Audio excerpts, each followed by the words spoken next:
Some would call us magicians. To some degree, we all have unusual psychic powers. And your husband brought us together several years ago to try to help in his research. He and Frank began studying the ancient Egyptian methods of the occult, and they found evidence that the Egyptians had developed the secret method of giving life to inanimate figurines. Suppose we found it, Frank. What Andre Talon's discovered, I mean. What would you do with the power? I'd rule the world. We're all in danger. He means to kill us all. Who does? Gallagher. It's an interesting aroma. What is it? Hickory and dragon's blood. This is a movie star bed. 2 famous movie stars had a wild night in this bed. Clark Gable and Carol Lombard. Did it ever pass through your sweet, innocent little mind that your husband just possibly married you for your money? A little bit of sauce and Dana becomes quite the cynic, isn't she? I'm not a cynic, Frank. I prefer to think of myself as a nasty bitch. What is it? The door's open. I think someone's in the room, Frank. Metaphysically speaking, I killed myself. And using the techniques of the old puppet master, I brought myself back to life. All life eventually ends in death, but for me, there is no end now.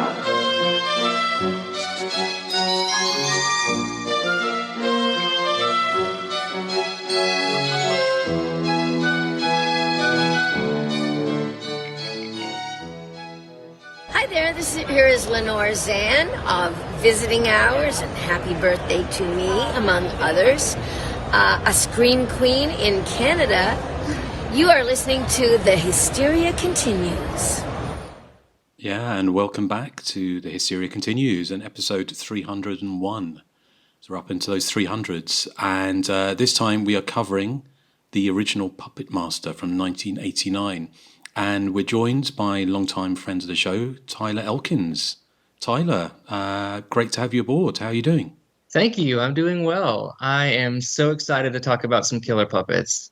Well, we'll look forward to, we'll talk with you shortly, but to see how the others are doing. Erik, how are you doing? Well, I'm doing okay considering it's 1 o'clock in the afternoon, so I can't complain. Yes, it's 1 o'clock in the afternoon here as well, so it's quite. We're living on easy street on our absolutely timelines. And Joseph, how are you doing? Oh, Frank! That's my best Carissa impression, by the way. Excellent. Yeah, so we're going to have fun with this one, aren't we? And I imagine, Nathan, this movie is probably kind of a firm favourite from back in the day? And currently. Well, excellent. I'm glad to hear it. And how are you doing? We're doing pretty well. How are you? Very well, very well. I've got a bit of just getting over a head cold, so I might, I'll try not to cough too much. But apart from that, all good. So, Tyler, what have you been watching recently? Because as you probably know, as a long-time listener to the show, that's what we do first. So we'll come to you. Is there anything you've seen you'd like to tell us about? On a side note, I'd like to mention real quick, happy 24th birthday today to the very underrated Scream 3. But that aside, as far as what I've been watching, I caught up with the finale of Dracula, which was fun. I'm finally getting around to the Chucky TV show. I'm really late to the party on that one, but of the little of it I've seen so far, it's been good. I'm kind of, excited to get into the rest of it. I watched Night Beast for the first time, Don Dohler's Night Beast. Has anybody seen that one? Not for a long time. Yeah, not for a long time. I remember the video cassette, but we've got a big Don Dohler fan who listens to the podcast out there. So hello, Robert. Yeah, Night Beast is amazing. I didn't go in with very high expectations. I wasn't really sure what I was in for, but it's really delirious fun from start to finish. It's a Wonderful Knife. I know you guys talked about that one. I saw that one recently. The big one I wanted to talk about was The Exorcist Believer. I've still not seen that, but be interested to hear what you think. I really wasn't impressed with it. I think it was one of those kind of movies where, 15, 20 minutes in, the further it drug on, my hopes for it started to sink because it just sort of regressed back into every sort of ghost movie trope that you've seen in the last, 20 years or so. And whereas the original Exorcist, it kind of felt like Reagan being in danger was the threat presented. It was the child, in danger of being harmed. The new one kind of turns that on its head and tries to make the children themselves scary, since it's a pair of girls this time. And part of that was, it was doomed from the start, because I've never been scared of children specifically in movies anyway. That's kind of one of those things that I've never really been, bowled over by, in terms of, like Gage in Pet Sematary or the twins in The Shining. It's just, or like any of the various Japanese ghost children and whatnot. It's, some people it's clowns, for me it's children. But it just kind of plotted on, and like most modern movies, it's just bloated and much, much longer than it deserves to be, and I was not impressed whatsoever. I think that's about all. I wanted to see Night Swim, but I didn't hear very good things about it. Kind of steered clear, but other than that, I think that's about it as far as what I've seen. Has anyone seen Night Swim? I have. Is any good? No. Is it bad good that I would like? No, it's very cookie cutter. It's very boring. So I'll give this is my recently seen. It's just Night Swim, really. So it's about the lead actually in it. I didn't realize is Wyatt Russell, who is Kurt Russell and Goldie Hawn's son, and he's fine in it. He plays an ex baseball pro who's developed MS, so he has had to retire early. They move into this new house in the suburbs that has a swimming pool. He finds that the waters of the pool, which are sourced from a natural spring, start restoring his health, and the MS diagnosis goes into reverse. But there's a price to pay for it, all this sort of good that water is doing. So I mean, the film was pitched to me as it's about a haunted swimming pool, and I know a lot of people roll their eyes at that concept, but I was like, woohoo, bring it on. The stupider the concept, the more I'm there. But if you pardon the pun, the film just sort of treads water with its one singular idea, which is that there's a haunted swimming pool. So there's lots of scenes of people underwater having a swim, and they see somebody standing at the side of the pool, and then when they come to the surface, that person's gone. Ooh, spooky. And the lights flick on and off quite a lot in the swimming pool, but not a lot happens in the film. There's one scene, kind of poltergeist-ish, where some dead bodies appear in the pool to attack somebody who's swimming late at night, and actually one of the corpses that has come to life, it's supposed to be a sort of a bloated drowned victim, I'm assuming, but it looks like a rejected makeup effects idea from Spookies. It's really absurd and comic looking, and it's sort of really out of place in the film. But I mean, it was based on a short film that was, I think, 4 minutes long, and you can really tell because there's just nothing going on in the film at all to keep you going. I mean, I've seen Exorcist Believer as well, and I think Exorcist Believer was a much better film. I still didn't think it was terribly good, like Tyler said, but it's certainly better than Night Swim. I thought it was a huge disappointment because I thought that the negative reviews were all sort of based on the fact that it's a stupid concept, and I'm all about stupid concepts, really. But this was just boring. It was just a nothing film, really, I'm afraid. So thumbs up then, huh? So I was going back to Tyler. Did you think The Right Person won Dracula? No, I don't think they did. I say that with love to the person who did win. Yeah. But I think it should have been, spoilers ahead for anybody interested who hasn't seen the finale yet, but I think it should have been Throb Zombie who won. I love that name. Yeah, actually, Throb Zombie would have been a good winner. But yeah, sorry, spoilers to Dracula if you're still watching it. But the finale was 2 weeks ago. And also it'll be another 2 weeks before this comes out probably anyway. So no apologies. But yeah, okay. Well, thank you, Erik. Nathan, how about you? I watched Shutter Island. I had not seen it. It's one of those movies that I always plan to see. You mentioned that on the last show, Nathan. You did. I was getting deja vu here. Yeah. I'm trying to pull anything out of my hat that I haven't. Let's see. I watched a new show. It was a thriller called Wilderness, and I did not enjoy it at all. It was on Amazon Prime. It's like a thriller about a woman finds out her husband's cheating, so she's plotting his murder, and then all this other stuff happens. Of course, that kind of throws a wrench in the plans, but it has got to be like one of the slowest shows. It's so boring. I kept thinking they could have condensed this into a movie and it would have been fine, but they stretched this out over 7-hour-long episodes. And most of it is people talking about inane stuff and the main character making the most dumbest decisions that she could possibly make. And then the ending is very unsatisfying. It's very like, oh, that's how you ended it. So, yeah, not really a fan of that one. So I wouldn't recommend it. But yeah, I mean, aside from that and my apparently repeat viewing of Shutter Island, I haven't seen anything else except what we're covering. Okay, well, no problem. Joseph, how about you? The only thing I can remember seeing since we last recorded was Founders Day, which is the new slasher with a political slant. And if you'd like to read my full thoughts, you can find a review on Justin's website. But I'll just quickly say I found it very overlong. It's almost 2 hours long. It's very cheap looking, and it's really depressing. There's no real fun to be had here except for the kind of the Scooby-Doo denouement. That's the only thing that really offers any kind of excitement. But even that was fleeting. This movie was so cheap, I wonder how they got it to the theaters, because it's very flat. It almost feels like an independent Kickstarter movie. Have any of you guys caught up with that yet, Tyler? I can't say that I have, not yet anyways. Is that really cheap film where that guy says it's y'all's turn and chases them around a house? I wish it was. That movie's very political. Yeah, I don't think it's out. Obviously, it's not going to get cinema release overseas, I don't think. So it'll probably turn up on streaming at some point.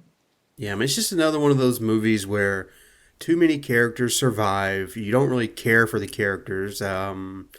It's just not very fun. I mean, slasher movies are supposed to be fun. It's just so dour and mopey, and I just didn't enjoy it at all. I wanted to because the premise is good, but yeah, that's the only thing I've seen that I can recall. So feel free to move on.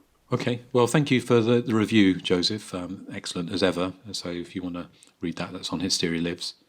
So I'm sure we'll come back to that when we eventually watch it. But I've seen a few bits and pieces. The latest review at time of recording on Hysteria Lives, or keeping it classy, it's Bring It On, Cheer or Die, which is apparently the seventh installment of the Bring It On franchise, which I've not seen any of. But it's all about sort of cheerleading competitions, I presume. First one's great. Yeah, I can imagine that it probably was funny. You know, they're kind of comedies, aren't they? Kind of teen comedies. So this one goes down the slasher route of like so many of there's been a few of them, isn't it? It's the kind of Little Darlings. What's the Pretty Little Liars? They kind of the kind of teen series did a slasher series recently. So it's kind of similar thing here. We have a cheer squad going to an abandoned high school and being bumped off one by one by their team mascot. They're sort of dressed as a devil. It's the problem is although it's kind of, I think it's released by Universal, it's got that really flat kind of feel that you might get from a direct-to-Tubi movie, perhaps. And although it's got great campy potential, it's everything just is a bit flat, which is ironic for a film that's all about kind of pep and cheer. So it's also kind of referencing Scream all the way through it. There's a character has the TV set dropped on their head. A couple of characters one's called Sydney, and there's sort of other kind of links to Scream. But the trouble is, you know, when you start comparing it to that film, this film looks incredible. It's basically just complete throwaway, forgettable. So we're not exactly selling the slash movie this episode. No, we're not. It's all very downbeat. Night Swim's no good. Founders Day is no good. Cheer or Die. Bupkis. My next one, though, is a rave. It's a film that had been recommended to me, and it's on Shudder, so I watched it. It's Crystal Eyes, which is the Argentinian Neo Giallo from 2017, I think. And we talked about the Neo Giallo, like the strange colour of your body's tears or whatever it is. Those kind of movies which are all kind of just style over substance, where there's kind of like no story really or anything. It's just kind of beautiful kind of cinematography and sort of kind of dreamlike feel to them, which is fine. But we've also said it'd be nice to actually have a Neo Giallo that actually was like a Giallo. And this one is set in 1985 around a fashion house, and it is just so over the top and campy and ridiculous. The basic plot is like a really bitchy model managed to set herself her wedding dress on fire during a kind of a catwalk, and then a year later they do a tribute to her, and they're kind of battling to see who'd be the cover girl on this fashion magazine. And someone dressed in full latex drag, talking of Dragula, starts killing the models off one by one. And they've got, those kind of really creepy kind of sort of late silicone full body suits you see people wear, probably in strange catalogues, but there's sometimes programs on Channel 5 in UK, and it's kind of strange men dressing up in full latex bodysuits. Is this the kind of thing you'd find at a Spanish supermarket? It could well be, yes, yes. Although this is an Argentinian supermarket, perhaps. But the great thing about this is partly also the killer. When they're chasing people and they're killing them, they're doing it with model kind of sachet, like they're going down a catwalk. So it's so totally over the top, and it's got this. The fashion house is this model, and inside it's clearly a model, and it's obviously not already hiding it inside. The whole place is done up exactly like the ballet school in Dario Argento's Suspiria. And it's one of the films that actually does, we're talking about kind of retro slashers and retro gialli. And this has the 1985 fashions down to a T. And I'd be interested to see, especially you, Erik, if you watched it, to see everyone's hair is just really on point. It's kind of everything, the makeup, everything, for a kind of relatively low budget movie. What it does is actually has a central mystery, so it actually satisfies all the way through. So it's really riffing off films like Too Beautiful to Die, or what's the other one? Nothing Underneath also did the fashion house thing. Yeah, those kind of mid-80s gialli. I thought it was fantastic. It was really good. So what's it called again? Just Crystallize, as in like not Crystal Eye. It's Crystal Eyes.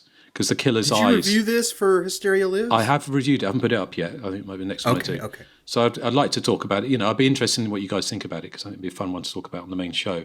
So there was that, and the other one I'll just quickly mention was the new Swedish slasher Carousel, which came out the end of last year. And this one's by the same production company did Feed, which was the Swedish slasher about a witch on the island, which is really good. This one's not so good, although it's much more of a straight-head slasher movie about some teenagers being invited to Sweden's largest amusement park for VIP night tickets, and a killer in a doll mask starts bumping them off one by one. So it's kind of it's a kind of strangely put together movie. A lot of it's told through kind of flashback. You find out kind of what the mystery is. It unravels the way through the movie. But unfortunately, what it does do is it kind of, because you don't really get much information at the beginning, it's quite difficult to connect with the characters. Having said that, there's some great slasher set pieces, like to the final girls battling the doll-faced killer on top of a roller coaster as the car is zooming around and in danger of knocking them off. And someone gets decapitated in one of those, I had to look up what it was, like Tunnel of Love or Tunnel of Fun or whatever, where you walk through and you're in this big cylinder and it's moving and you kind of get disorientated. So, so if you like your kind of throwbacks to 90s slashers, like I Still Know What You Did Last Summer, then it's definitely along those lines. So kind of middling for me, but I'll review that on the site at some point soon. But I urge you to check out Crystallize if you haven't. Let me know what you think. I really want to see this. Yeah, you may hate it, but it's kind of. I just thought it's definitely a low budget, and some of the sounds a bit iffy. But the way they do the 80s fashions and just the central conceit of this killer, basically voguing their way around after murder victims is just kind of, it's unique. I've never seen anything quite like it. But so it's my favourite of the kind of sort of neo-gialli by far. So, okay. Let's get on to the main event. in a house of mysteries. This hotel seems to have quite a history, Mrs. Elliott. Who are you people? A research team with special powers Oh my God. She's experiencing the past because we are all joined by our thoughts. has uncovered an ancient secret. I have something I want to show you. Metaphysically speaking, I killed myself. They have given life to a deadly power. We're all in danger. And now a box of little toys I think someone's in the room, Frank. has become a gang of little terrors.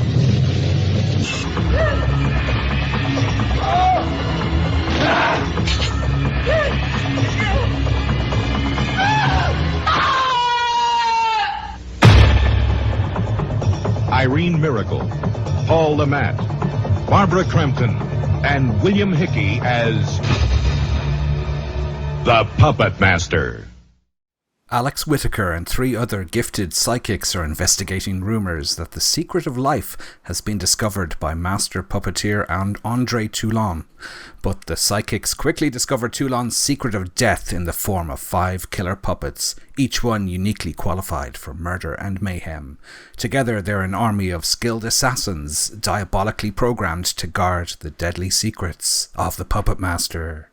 Now, this is kind of a series back in the day when it first started arriving on our video stores, I kind of dismissed it. I remember watching the first couple and thinking they were okay, but because they were direct-to-video, I kind of was like very dismissive of them. It reminded me of the Malibu Stacy episode of The Simpsons where they go ooh because she's only $1.99, whereas if the more expensive ones they're like ooh.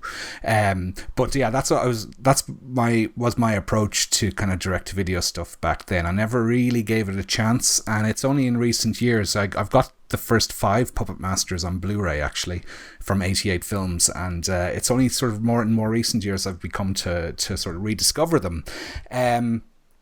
One thing that did strike me about the film is that there's a lot more plot going on than I gave it credit for. I kind of remembered it as being just killer puppets going around killing people for no real reason, but there's lots of setup in this. In fact, it's quite leisurely paced, and there's a decent amount of backstory. The killer puppets don't actually make a huge amount of they don't take up a huge amount of screen time. I'm imagining that's because of sort of budgetary reasons. You can only use X amount of stop motion animation before it becomes sort of cost prohibitive, I imagine. But the bulk of the film is kind of more focused on these psychics than it is the puppets. The production values I thought were really impressive and far better than I recalled. Now this film, I always think looks quite European, and I had assumed it was one of the Charles Band productions that was maybe filmed in Eastern Europe, but this one was not. Unlike some of the sequels and the Subspecies series, this one's actually filmed in America, but I still feel it has a kind of a very European feel to it, particularly in that sort of dream sequence moment towards the end where in the white room and Gallagher is dancing with that woman and he's wearing the mask. Probably to do with the Sergio Salvati, who was the cinematographer, because he worked with Lucio Fulci on The Beyond and Zombie Flesh Eaters, and so that's why I just kind of, I mean, you probably knew that, I'm sure you did, but that was kind of when, I was not name dropping, but when I did a commentary for this and I listened back to that. Which I listened to, yeah. Okay. So yes, so it was that was kind of that I think that's definitely where that feel comes from. Yeah, I was listening to that commentary actually during the week, and you're very enthusiastic about Puppet Master, so I'll be intrigued to see what your real thoughts are, Justin, when you're not being paid to what do you mean? Be nice about it. You're saying I'm like some kind of prostitute for horror movies? Yeah, well, yeah, yes, you're a whore for commentaries. Yeah, so people probably expecting a slaughterfest aren't maybe going to get what they want, because as I said, it's probably around the hour mark. I didn't really time it, but it's around about an hour into the film that the killings start. And when they do, they're actually really quite good. Leech Woman in particular is really, really disgusting. Leeches are just vile things to look at, and that poor man, after having such a wonderful time with his girlfriend, for it to end so horribly is really bad. I also I found on I do have this on Blu-ray before I say this, but I did find a stream on the internet where it had a slightly longer cut of the film. I think it's only about 90 seconds or so. It might even be less, but it has more sort of severed finger mayhem in the finale and more green blood spurting everywhere in that. And it was really quite a gory finale to the film, I thought. So this came out the year after Child's Play. Now, I'm a big fan of the Child's Play series, and I still think that the Chucky films are superior to the Puppet Master series. But these ones are really entertaining and really well made. And I thought although they're used sparingly, I thought the puppets were really good. I love the use of stop motion, which is a form of animation that I really am impressed by. I love those old Ray Harryhausen films were kind of a gateway drug for me to horror back in the sort of late 70s, early 80s when they'd appear on television. I thought the one that's called Pinhead, who's the kind of muscly one with the tiny head, looked a bit like Jason Statham. And I don't mean to be mean, but Leech Lady looked not unlike Susie. I knew that was coming.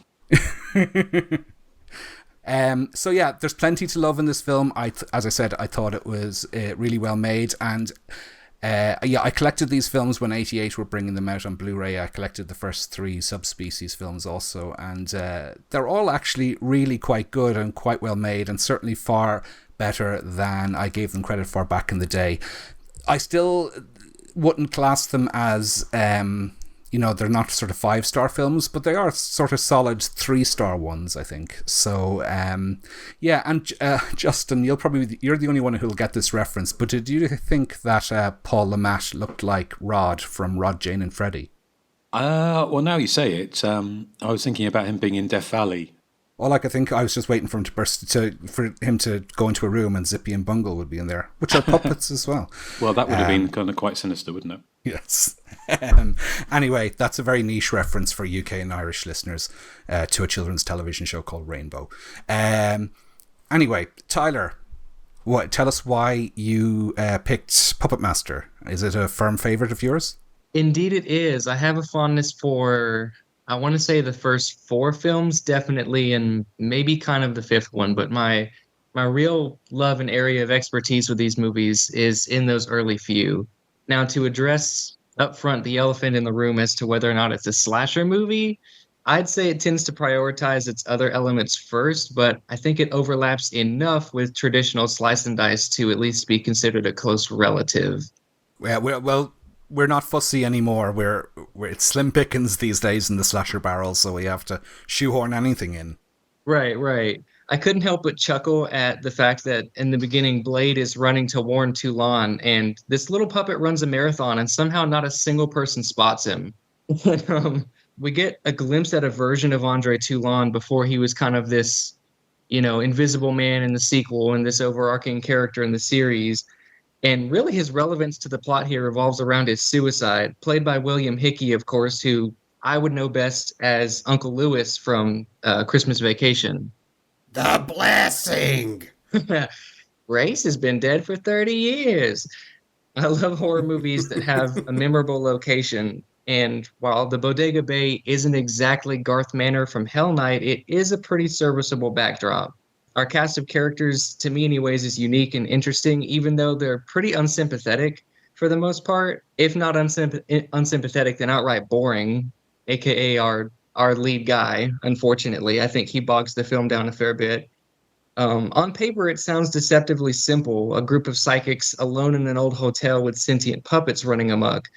But Puppet Master manages to pack, as Erik was mentioning, a staggering amount of plot and folds and wrinkles into the film. Whereas Erik just packs in a bunch of folds and wrinkles. Poor Tyler, you set them up for that. You really set them up for that. I can't help it. Oh, thank you, Tyler. No problem. It kind of fascinates me that a movie that sells itself on the puppets themselves has honestly the guts to dip into the slightly weightier concepts that it does. That said, Puppet Master, to me, executes its odd bedfellow ideas with a surprisingly deft, if not admittedly very low-budget hand. The resulting movie kind of feeling procedural and dreamlike, but kind of strange and unique all the same. Like Erik said, also the puppets take up a pretty small amount of screen time, but their presence is very memorable, and I think they utilize their time on screen well.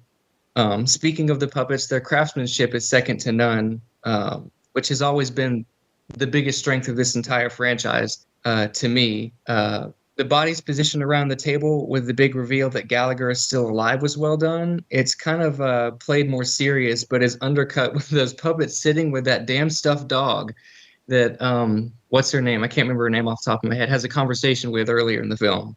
Irene Miracle's character, isn't it? Yes. My biggest gripe with it, like I said, is the lead character of Alex, Paul Lamont. He's just he's so bland and wooden to me, and a lot of his dialogue just lands sideways. But I feel like this film gives you enough to chew on, either with a nice atmosphere or just ridiculous dialogue, kind of sprinkled throughout, with these really elaborately done puppet kills, that I'd say is a big thumbs up for the original. I personally would prefer maybe parts 2 or 3 where they had kind of refined the formula a little bit, but there is a lot to like here in the original, and I think it stands up all these years later, even with 1,000,001 sequels in hindsight. So thumbs up for Puppet Master. Cool. Justin, as I said, you're waxing lyrical about how much you love Puppet Master on the commentary track. Yes, well, I was true. I do love Puppet Master, but the only slight wrinkling of the truth was that I think I'd seen Puppet Master 1 and 2, so I actually had to watch back-to-back all Puppet Master movies in the space of about 4 days, which is a bit of baptism by fire. But I enjoyed them all. Puppet Master was a sort of rental for me back in the day. So I still think it's so much fun. It's such a fun movie that it's so distinctive. I know it kind of comes off the back of films like Dolls and a number of kind of other kind of similar types of movies, but it has that kind of the quirkiness which I think is kind of missing from sort of a lot of movies. And I think partly to do with the fact that although it looks like it could have been released theatrically, it kind of wasn't, and it was always destined, I think, working with Paramount as like a video premiere. So in some ways, I kind of guess that gave the makers of Puppet Master more freedom to actually do stuff, make a kind of quirkier movie, which may have been ironed out in sort of a bigger budgeted movie if it was going for a theatrical release. I mean, one of the things I noticed rewatching again this time was that it was an odd thing in so much. I remember renting it back in the day, and my brother really wanting to watch it as well, and he was kind of younger than me, and being a little bit shocked watching it with our parents that there was boobies and stuff. Yeah, there's a very prolonged sex scene in it. Yeah, so it's it's an odd film in some ways. It's kind of like quite how it got made like it did, because this would kind of be in the shoe-in for like as a kind of a kids movie almost, and certainly with some elements cut out. It would play very well with kids, but it seemed it was kind of odd. It was kind of made like for adults, but like no teenagers at all. So coming at the very tail end of the 80s, you have this film which has kind of middle-aged characters mostly, but very kind of childlike and dreamlike kind of fairy tale ambience, but something that would really appeal to kids, but got loads of boobs in it and a fair splattering of gore towards the end. So, yeah, it's kind of a unique film, considering that it came out at the tail end of the 80s, just as we were kind of heading into that kind of early 90s wasteland, really. I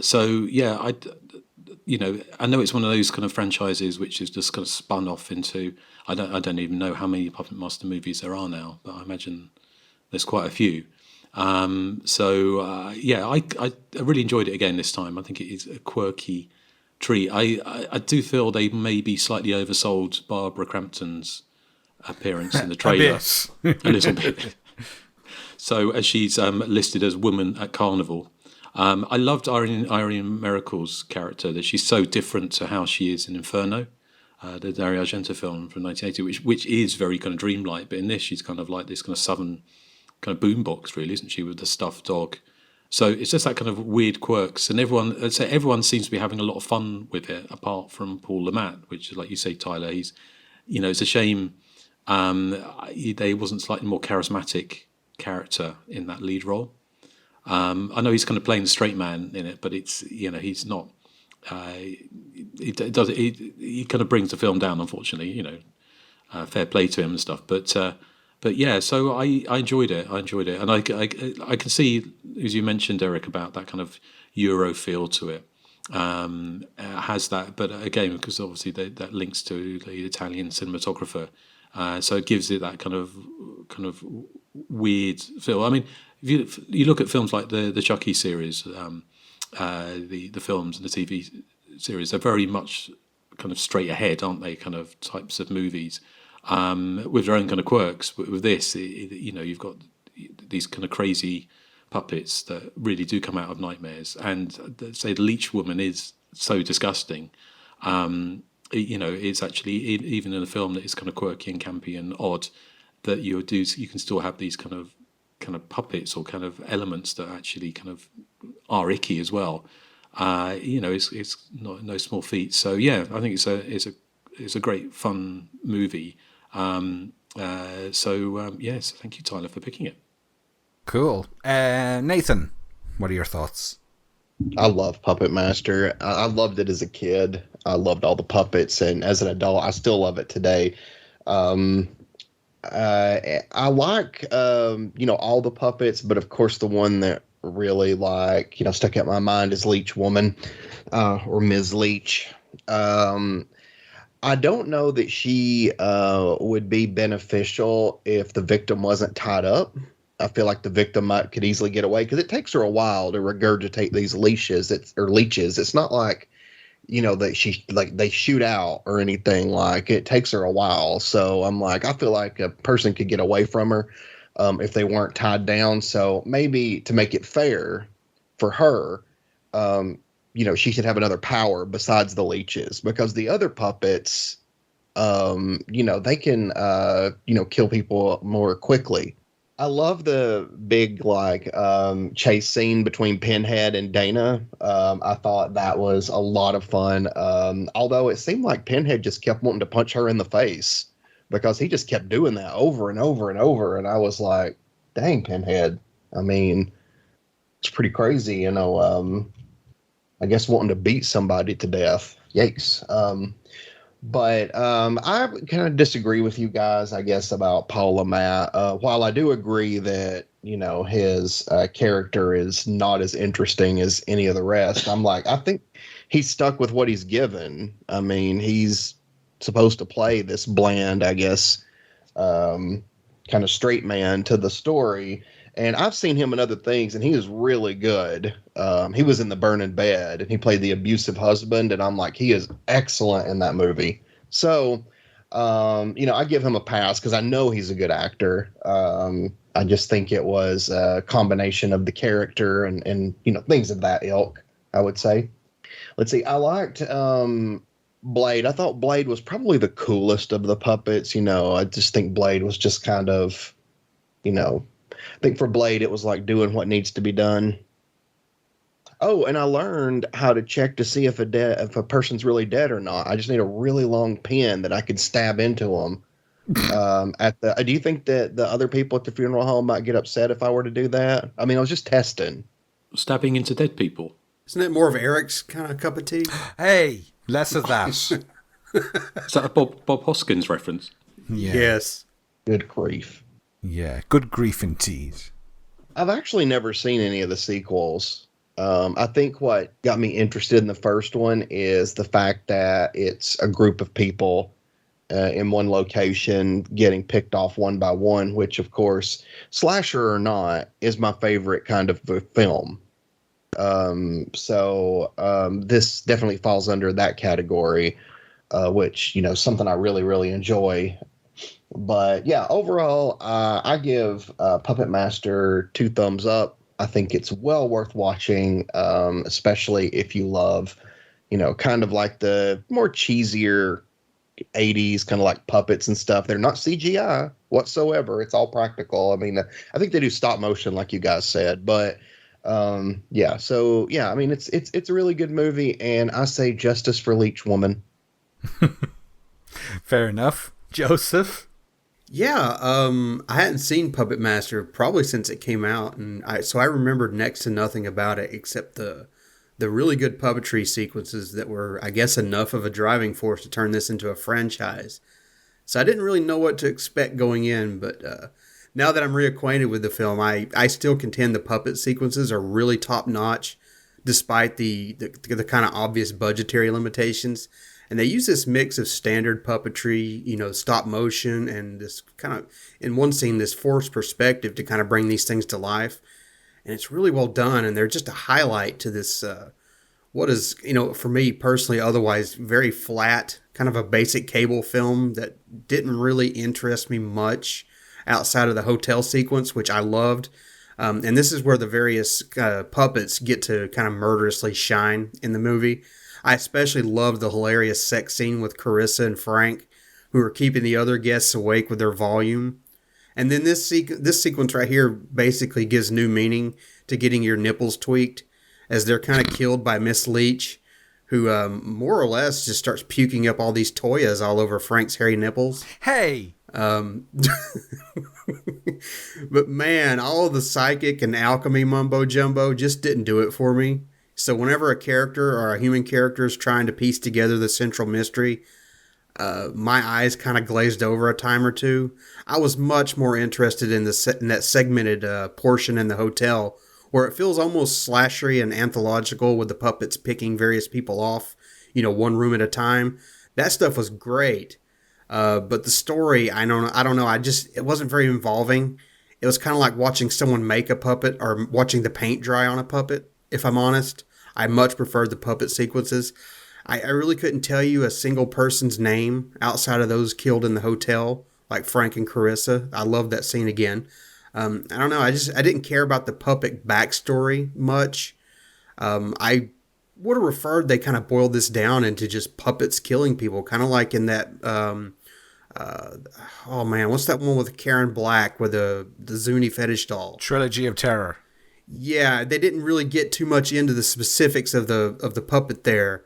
I mean, it just was, and I kind of wanted that here. So, beyond the puppet effects, there wasn't much to hold my interest.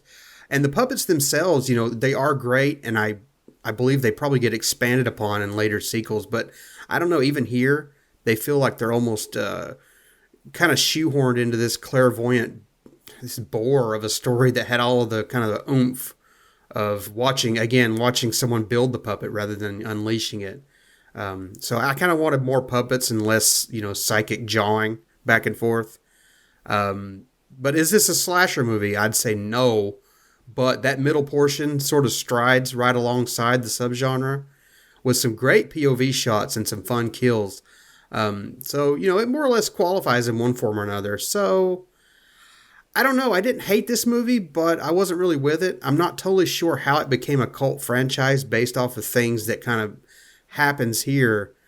Maybe the puppets were enough. I don't know. But overall, it's a thumbs kind of sideways from me. It's got a lot of moments that I really liked and appreciated, but I just felt the story and the central human characters weren't enough to capture my interest, if I'm honest. But when the puppets are let loose, boy, it is a lot of fun. So, yeah, like I said, thumbs sideways, not quite up, not quite down. Like Justin's trousers. I don't know what that means. Yeah. I set you up for that one, Eric. I hope your joke of the week is going to be better than that. It is, don't worry. Oh, I have one too, by the way. Oh no. What if it's funnier than mine? Oh. I doubt that sincerely, but...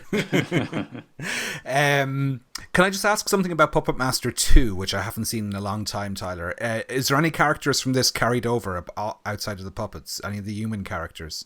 Not really. Puppet Master 2 is, I was going to say, talking about what Joseph was saying with not being very engaged with the puppet's creation, you're definitely better off not taking any interest in that, because the backstory for the puppets, how they came to be, and everything to do with Andre Toulon changes pretty much between every single film. It's always different. And so there's really no use in trying to piece any sort of chronology together or keep up with it. But Puppet Master 2, it's pretty much only the puppets that carry over.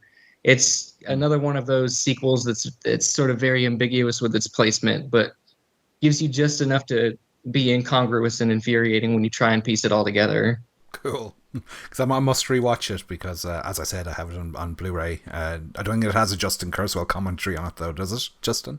No, I don't know if I could have done 7 Puppet Master commentaries, to be honest, in a row. You might like number 2 a lot if you appreciate sort of very gothic horror, because a lot of it's a love letter to that. Isn't it number 2? Is it the prequel, or was that part 3? That's 3. 3, that's right. Yeah. Toulon's Revenge, yeah. Well, should we have a look at some background? Yes. Well, Tyler, have you got anything for us? Sure. I will try to refrain from mentioning the super famous bits that, most people know about Puppet Master. But I will say that I dug up a bit of information. I didn't find a lot on it, so I'm kind of looking at it with a bit of suspicion. But the original concept for this film had the main characters not as psychics, but instead witches and sorcerers, and kind of something of that ilk. Leech Woman's mouth is made of foam latex in order to be more flexible. Let's see, there's only about 3/4 of a leech coming out of the puppet's mouth, and the rest is achieved through editing trickery. The Blade puppet alone required 5 puppeteers to operate. Let's see, Blade, obviously, again, based on Klaus Kinski. Apparently, in the original draft, Leech Woman, again, was instead outfitted with a forked metal tongue, which she used to drain her victims. She was also described as having a clear glass body in order for the audience to see her fill up with blood. There's a few sources that say that it's inspired directly from the Zuni doll segment from Trilogy of Terror, but I don't know if I've ever seen Charles Band or anyone else actually involved with production confirm that. Maybe I missed it.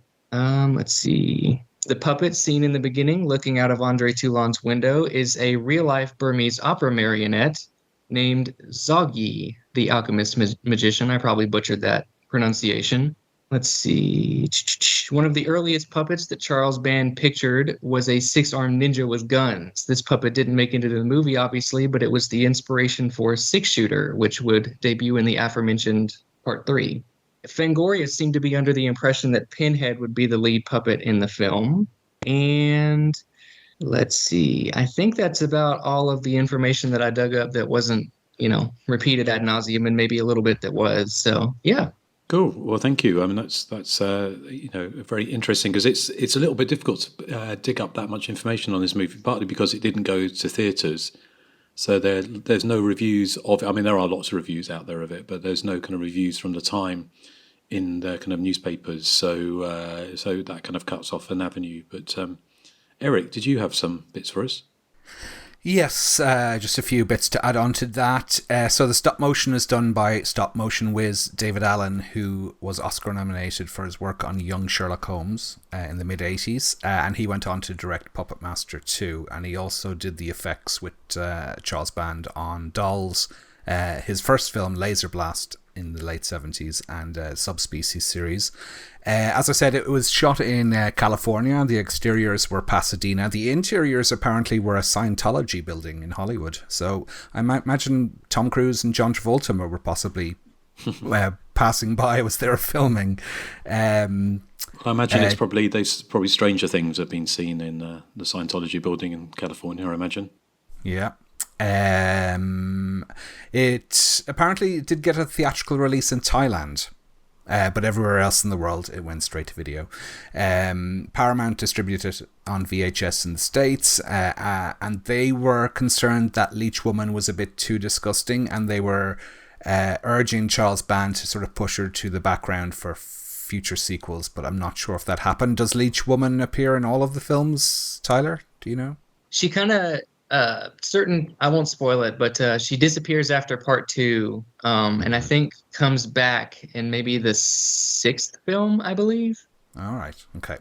As Justin said, Sergio Salvati was a cinematographer who had also worked on Fulci's sort of classic late 70s, early 80s Living Dead movies. He'd also done work with Band before on Crawl Space, Cellar Dweller, and Catacombs, which was also released as Curse 4, I believe. David Schmoller, who directed Crawl Space and Tourist Trap, has not got nice things to say about Charles Band.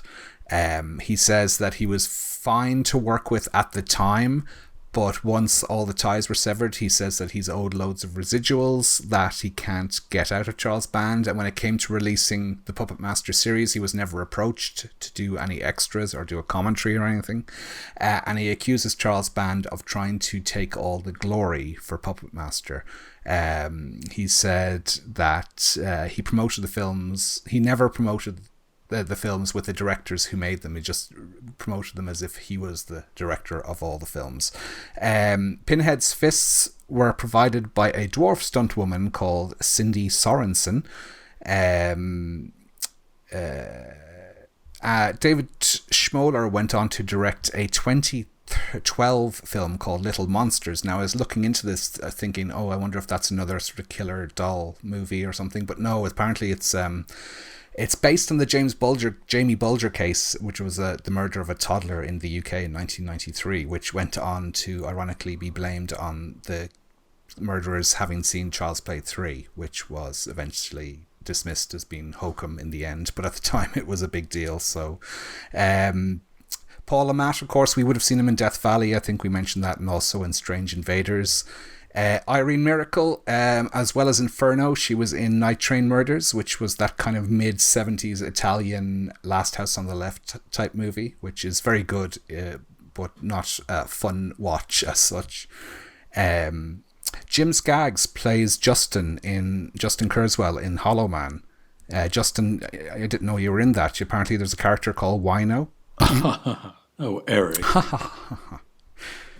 And Muse Small, I still can't get over that name. Her name is Muse Small, who plays Teresa, has an uncredited role in Fade to Black. So there we go. So Justin, that's all I have. Do you have any more? Well, a few bits. Let's have a look. The co-writer, Kenneth J. Hall, is the brother of Cleve Hall, who was in... have we done Twisted Nightmare? I think we have. Yes, I think we did. In the midst of time. So... he was also a funny little link to a film we covered quite recently. Kenneth J. Hall also wrote Clown at Midnight. And another slasher movie that we've covered, the Terror Night, which was William Butler was in, which wasn't released until about 20 years after it was made. So, yes, he was a kind of co-writer. I wonder why. Well, it wasn't that bad, I don't think. But okay, maybe I'm misremembering it then. Well, no, it was quite bad, but it wasn't that bad. I saw the thing about Charles Band being inspired by the Zuni doll, which it kind of, I mean, to be honest, I think anyone who's got any interest in horror, it was quite a big sort of TV movie, wasn't it, at the time? So you mentioned David Allen, who did special effects. He also worked on The Howling and the stuff was the other thing. David Schmoller, of course, probably best known for Tourist Trap, which had those kind of creepy mannequins with like kind of almost like puppets themselves, weren't they? So there was that kind of connection there, and his other kind of semi-slashers, The Seduction and Crawl Space. So it seems like someone mentioned about the character Blade being based on Klaus Kinski, and I've talked about it before, but there's a fantastic film made by David Schmoller called Please Kill Mr. Kinski, where he basically, if I remember correctly, it was something to do with making Crawl Space, and Klaus Kinski was completely deranged in it. And I think it was that film that the mafia wanted to take out a hit on him because he was so annoying. And so David Schmoller was kind of he had a love-hate relationship with him, a bit like Werner Herzog as well. But obviously we won't be redacting half of this this podcast episode on mentioning Klaus Kinski, unlike some of our commentaries that mention him. So the only other thing I had was we mentioned Paul Le Mat, his kind of slasher pedigree or kind of other connections was Death Valley from 1982. I think I kind of read that he wasn't a great fan of violence in movies, so he said that the kind of violence in this was justified. But you did have to wonder what you would have thought when you sort of watched back Death Valley, and they had lots of obviously things they'd filmed afterwards of naked ladies' boobies and overweight childminders being slashed to death. But The only other thing was that this was cut by 3 seconds by the BBFC in the UK for its UK release, which I can't imagine what 3 seconds will make much difference with, because at the end when you have the main baddie being sort of chopped up and he kind of bleeds green blood, which is partly possibly to get around censorship and also because his character's meant to be dead. I kind of guess it's supposed to be embalming fluid, isn't it, or something in him. But so that's everything I have, I think. So Nathan, how about you? No. Well, at least he didn't say he had everything we already said. Yeah, that's true. Yeah, I was waiting for that one, actually. Joseph, do you have anything for us? The only thing I have is it was actually Charles Band's idea to release this to VHS. He felt that I guess he kind of saw the writing on the wall that a lot of these horror films were making more money on the home market than they were at theaters, especially if they were kind of more cheap films. And, obviously that gambit paid off because they made like 50,000 sequels. So as you said, it was released to Paramount in 1989 on VHS. And on that VHS, there's an extra at the very end. I think it might be after the end credits. It's called No Strings Attached, and it's the behind-the-scenes look at the making of Puppet Master. But that's all I really have. That's all I found in my short jaunt for background this week. I'm just talking about David Schmoller, because I was looking at his filmography, and he was involved up till 2018. He did Puppet Master Blitzkrieg Massacre. So I don't know if him and Charles Band are still kind of feuding or not. So what was the consensus on the group, Joseph? Let's see. 25 comments overall for Puppet Master. And from that, this one says, great hotel by the sea location, skillful animation and gruesome death scenes. Part 2 is great as well. I can't say anything bad about any of the others in the series. Some were better than the others. The reuse of puppet animation in later movies was a bit cheap. And that was from, oh my God, I hope I'm pronouncing this correctly, Leif Fredbjornsson. Sorry if I butchered your name there, Leif, or Lafe, or whatever your name is. And this one says, wish I liked it more, but find it really dull. That was from Miles Hamer, one of our longtime listeners. Follow us on Facebook and Instagram to stay up to date on all that we're doing. Listen on Amazon, Apple, iHeartRadio, Spotify, YouTube, and about a zillion other podcatchers, both good and terrible.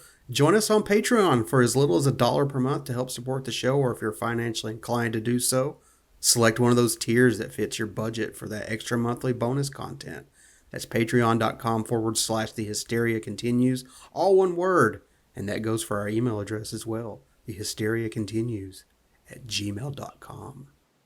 Excellent. And we have some feedback to read out, but I guess we might as well get it out of the way, hadn't we, first? It's my joke of the week. It's so freaking fantastic. How do you operate a really slutty puppet? With G-strings. G-strings. Oh, Eric, I liked it. I thought it was funny. Yeah. What do you got for us, Tyler? Yeah. Oh, God. So I'll play you the jingle. It's my joke of the week. It's so freaking fantastic. It's a little known fact that the puppets from this film also did other roles in queer cinema, like the kung fu drag queen feel-good comedy Tu Lan Fu, Thanks for Everything. Very good. Oh, the humanity. It's like having our own little stand-up festival. Yeah. So, well, let's look at some feedback. So, who would like to go first? I'll go. Okay, so I've got one here from Daniel, and he says Golden Age slashers were less a horror subgenre than a sensibility. They spanned genres. Some were clearly horror films with superhuman monsters. Halloween, Just Before Dawn, and Whatnot, so obscure it doesn't exist, fall into this category. Is Whatnot really a name of a film? I'm not sure. Others were police procedurals. My favourite is Night School. And a huge number were whodunits. Where do you start? Not all of them were gory. They certainly were not all teen-based. They did not all feature large numbers of deaths. Then there are the oddities like They're Playing with Fire. This one owes a fair bit to 1983's class, Brat Pack movies, and big glossy soaps. It's basically a proto-erotic thriller and is pretty good. Is there a decent copy of Evil Judgment? I wonder. Yeah, we did a commentary for it. We did a commentary for it for Vinegar Syndrome. It came out on Blu-ray in late last year, was it? Something like that. He says, I like that one. The only copy I have is a low-quality VHS rip on DVD. This was fine-ish when I had an oldie times steam-powered telly, but is near unwatchable now. Anyway, it combines a conspiracy storyline with a surprisingly non-judgmental view of sex work, some social commentary, and has a nice story arc. The doubting, very angry boyfriend becomes supportive. It also has an odd, scratchy post-punk soundtrack and is profoundly Canadian. P.S. Nothing will ever convince me that Jaws 2, Alien, and The Terminator are not slasher movies. All feature unstoppable killers. 2 of them are final girls, and one of them is a dead teenager picture with a horribly burned monster acting as a fishy cropsy at sea, stalking a local bad place on the East Coast. And that's from Daniel. Yes, so Daniel, Evil Judgment, out on Blu-ray at the moment. Looks amazing. Much better than your VHS rip on DVD from Vinegar Syndrome. So check it out. We're on it. Excellent. And lots of good points there about slasher movie. I'd say it's always, it's always slightly difficult to define the genre. There's lots of kind of fellow travelers in there, and I know we got some heat for They're Playing with Fire, but it isn't a slasher movie through and through, but it certainly turns into a slasher movie in the last kind of half an hour or so. So yes, and the point is, if we were really strict about what is and isn't a slasher movie, we would have had to give up after episode 70 or something. That is true. Yeah. So okay, well, thank you. And who else has got one? I do. Okay. This says, "Hi all. There are plenty of tropes, and in parentheses, killer backstory, creative kills, unfamiliar location, a single final girl, that aren't in every slasher film. Are there any definitive rules aside from the inclusion of a psycho killer and the people being killed for what absolutely has to be included? Or do you prefer a I know it when I see it definition?" That's from Ken Holiday. I guess for me, it's more of I know it when I see it, whether I consider it a slasher or not, because it's so subjective. And there's so many different people that classify slashers in different ways. So, I mean, for me, there are some, like, obviously something like Friday the 13th, that's out and out a slasher movie. I don't know that anyone can argue that it isn't. But there's definitely some that, can be argued. I mean, and like the guys have said, on the show, I mean, getting into 300 episodes, I mean, I still have a lot of slashers to pick, but for the guys, I know it's harder for y'all to find ones that you like that we haven't already covered, I know. So, I mean, for me, it's, I guess I know it when I see it. Like, I can't think of any like strict rules for a slasher because, there are some slasher movies that don't follow like he said, like a single final girl. Well, like say The Burning, I would consider that a slasher. It doesn't necessarily have a final girl facing the killer.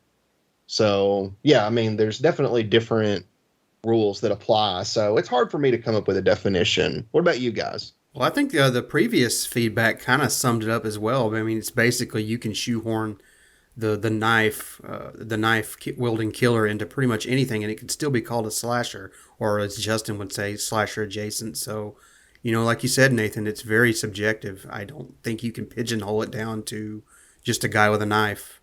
Yeah. What do you think, Tyler? Have you got any thoughts on that? Yeah, I think the slasher movie as a whole just has so many moving parts. It's kind of amorphous with its definition that so many films kind of tread the line of being slashers, but maybe aren't fully there. They're missing certain tropes, or they inject tropes from other genres in there, and it's very hard to pin down for sure. So I'd say I'd have to agree with Nathan in saying that it's a call it when I see it type of thing. Yeah, I think it's kind of interesting because there isn't a strict definition of a slasher movie, as you mentioned. I mean, I think there are all the kind of sub-genres within the kind of slasher movie, like the masked killer, kind of the kind of the murder mystery sort of type of film that doesn't necessarily things. I mean, a lot of it all goes back to, I would say, that kind of, and then there were none, the Agatha Christie murders one by one. On that kind of that for me, that is kind of the template of what I would consider like the slasher movie or the giallo, and that's kind of that template has gone all the way through. Pretty much the genre all the way through, and loads of variations, but it's beating kind of bloody heart. The slasher movie is the kind of the one by one murder mystery is, where for me the classic slasher setup is the kind of like a group of people being isolated, being murdered one by one by a mystery killer who's revealed at the end. I mean, that's kind of the Lego bricks of the slasher movie. But there's so many different variations of it, and all that goes back to that kind of Agatha Christie setup that I think is kind of interesting. But and it's also its simplicity and also versatility. It's a kind of a template from a type of movie, which is why you're still seeing so many of them being made today. It's something that was always going to appeal to a new young audience. He said there's always going to be like another audience of young people looking to see facsimiles of themselves being murdered on screen. So I never think it's going to go out of fashion as such, although it does obviously go in and out of fashion. But it's the reason they call it a subgenre that will never die because it can constantly be reinvented or kind of retooled for different social issues or different times, different fashions or whatever. Yeah, and I think we're here to remind you of that. More or less. I mean, a lot of people seem to, like Justin said, that we had some flack on their Playing with Fire. But I think if you just kind of stick to that kind of tried and true murder mystery, you're not going to get far into the genre. I mean, you kind of have to explore other avenues. And when you do that, you actually find some really, really great movies that aren't talked about. So I think that's why we kind of cover films like They're Playing with Fire, because they have enough going and they're interesting in and of themselves. Absolutely. And also the other thing that I think is worth pointing out is that most people who make slasher movies, certainly back in the early 80s, they wouldn't have described them as slasher movies. I don't think Sean S. Cunningham would have said, I've made a slasher movie, and John Carpenter wouldn't have said Halloween is a slasher movie. It's a kind of, it's a bit like when people go in Fangoria, our new film's not a horror film, even though it clearly is. So there's a stigma around the term slasher movie as well, which I kind of throws more wrinkles into it, I think.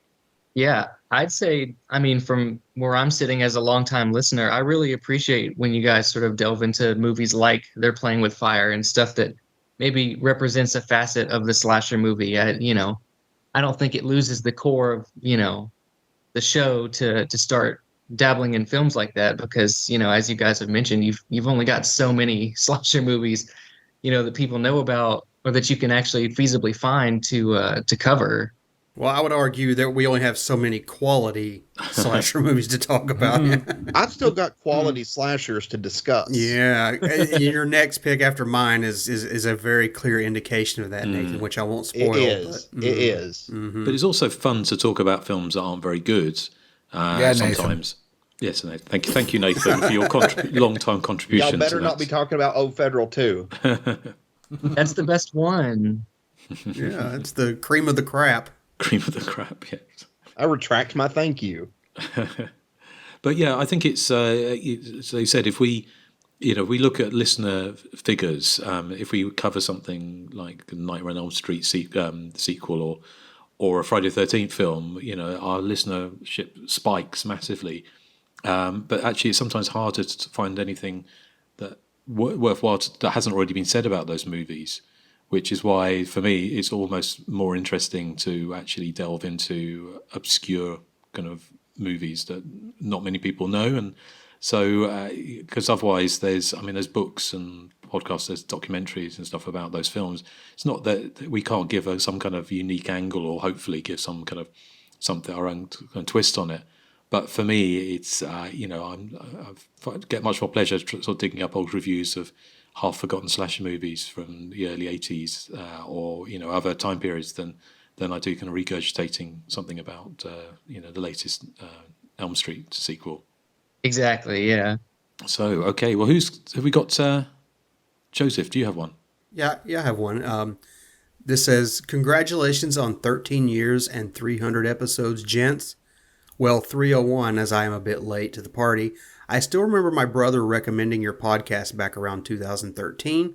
I finally had a car with a Bluetooth audio player and was desperate for content to get me through my commute. I probably sampled 100 podcasts that year, but only one has stood the test of time. What newer listeners may not know is that the podcast nearly ended in tragedy 9 years ago on episode 94. Yes, on that fateful day in 2015, Justin finally pushed Erik over the edge with his bullying, in quotation marks, and Inga, also in quotation marks, Erik, threatened to leap out of a 4-story window. Joseph had been called away for work. I don't remember being called away for work because I remember what he's talking about, but he goes on to say, so it was up to Nathan to heroically and half-heartedly talk Erik down from the ledge. The rest, as they say, is history. Thank you all for the countless hours of entertainment, and may the hysteria continue for many years to come. Your pal, Ara Alishan. Thank you, Ara. Been a while since you've written in. Yeah, thank you, Ara. I have one here, the last one. There's happy belated 313th birthday, guys. I'm sorry I missed the proper episode. I've recently watched The Girl Who Knew Too Much, The Case of the Scorpion's Tail, Splatter University, The Dawn That Dripped Blood, Love Butcher, New Year's Evil, and I enjoyed them all for different reasons. I'm watching The Possessed later. Is that one of the sweary Italian Exorcist ripoffs? I don't think so. Is that a TV movie? I'm not sure. Oh, if he's talking about the one I'm thinking of, it's more arty. I could be mistaking that with Possession, but anyway. Unless it's that TV movie, the one that kind of Carrie ripoff. Maybe I'm thinking of that. But anyway, he goes on to say, I'm still educating my son Wamberto in the way of the slasher film. And he was monumentally disappointed by the killer reveal and I Know What You Did Last Summer. Who's he? He shouted incredulously. They can't just dump a new character in the movie like that, he exclaimed. I'm glad he cared enough to be disappointed. P.S. Do Nathan and Joseph know that in Britain the term to slash is slang for urinating, i.e. I'm going for a slash, and that down in the south of England the term slasher is used for urinals. Lots of love, Wario Bava. Did you know Nathan and Joseph and Tyler? Yeah, I think I'd heard it before once, but it kind of slipped my mind. So I'll say it's a new one on me. Yep, same here. I didn't know. I've never heard that term, I guess, used in that way. But then again, I also didn't know what you people call it fanning. you people. My God, no one can get their language right between countries. Everyone has to be different. Can't we all just get along? No.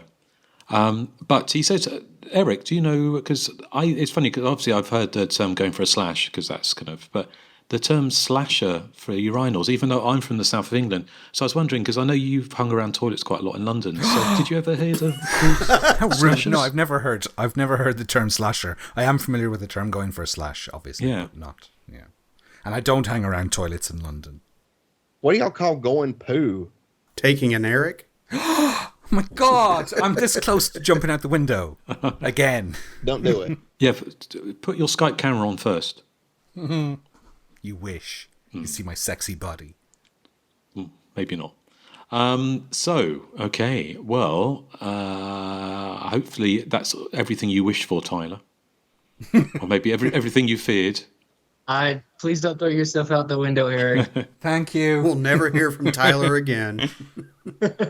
Well, thank you for being on the show, Tyler. It feels like you've been with us all the time, fitted in seamlessly. So I very much enjoyed having you on the show. Been a lot of fun. Excellent. Well, hopefully you'll be back in the not too distant future. But talking of the future, Joseph, I think you are choosing next, aren't you? Yes, it's another listener pick from Yannick Moi or Nick Moi. This is a little different for us. It's a Hulu original TV series that they released these kind of full-length movies and basically call it a TV series. But this is from Into the Dark. It's called Midnight Kiss from 2019, and it's an LGBTQ or whatever those letters are. I can never get them right, so I apologize. It's one of those slashers set on New Year's Eve. So I don't think I've seen it, but it's apparently supposed to be decent for that kind of thing. So kind of looking forward to it. Excellent. Yes. Well, that'd be interesting to delve in, and we'd probably talk a bit more about some of those kind of Tubi and those kind of straight to streaming slasher movies of recent years as well. So do join us for that. And Erik, do you have what are we playing out with? We're playing out with an early single by Echo and the Bunnymen called The Puppet. Ooh. Good choice. So, okay, well, I guess we'll catch you next time on The Hysteria Continues. So say goodbye to the good people. Bye. Bye-bye. Bye. Bye. Bye. So we didn't jinx ourselves this time, Nathan. I was the puppet.